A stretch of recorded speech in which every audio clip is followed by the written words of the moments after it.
রাজ্যে ৩০,০০০-এর অধিক বন্যা বিধ্বস্ত জনসাধারণ ত্রাণ শিবিরে আশ্রিত। বন্যার্তদের সার্বিকভাবে সহায়তা করার প্রয়াস চলছে বলে জানালেন মুখ্যমন্ত্রী মানিক সাহা।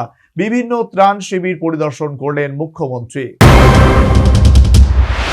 কার্যত রাজ্যের ক্ষেত্রে এমন বন্যা পরিস্থিতি অভূতপূর্ব। বন্যায় বিপর্যস্ত রাজ্যবাসী। মেঘভাঙা বৃষ্টি এখনো থামেনি। কার্যত দু একদিনের প্রবল বর্ষণে রাজধানী আগরতলা সহ গোটা রাজ্য বানভাসী। এই পরিস্থিতিতে বুধবার ইন্দ্রনগর স্থিত আইটি ভবনে গিয়ে সিসি ক্যামেরায় বন্যা পরিস্থিতি পর্যবেক্ষণ করলেন মুখ্যমন্ত্রী। একই সাথে এদিন তিনি বিভিন্ন ত্রাণ শিবির পরিদর্শন করলেন।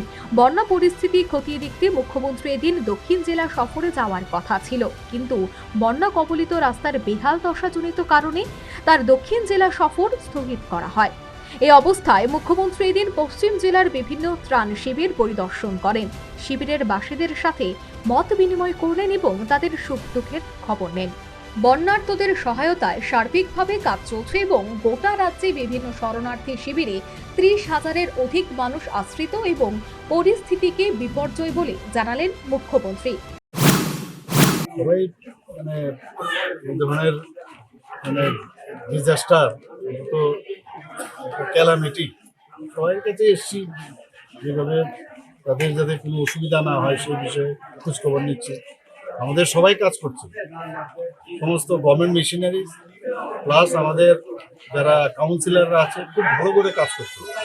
আমাদের পার্টিরও যারা আছেন সবাই কাজ করছেন। আমাদের মাননীয় পার্টির প্রেসিডেন্টও এখানে আছেন, সবাই উনিও ঘুরছেন সব জায়গায়। উনিও সব জায়গায় বলে দিয়েছেন যে সরকারি পর্যায়ে করবে, কিন্তু আমাদের যাতে যারা পার্টির যারা কার্যকর্তা আছে তারাও যেন এর মধ্যে যোগদান করছে সব জায়গায়। কতটা শেল্টার হাউস খোলা হয়েছে এখন পর্যন্ত আমার কাছে যা খবর আছে প্রায় ৩২০-র মতো শিবির খোলা হয়েছে সারা ত্রিপুরা, এবং প্রায় ৩০,০০০-এর উপর মানুষ এই শরণার্থী শিবিরে আছে। কার্যত ভয়াবহ বন্যা পরিস্থিতিতে রাজ্যবাসী বিপর্যস্ত। বন্যা দুর্গতরা ত্রাণ শিবিরে আশ্রিত। তবে বৃষ্টি এখনো না থামার বিষয়টি কিন্তু দুর্ভাবনার কারণ হলো।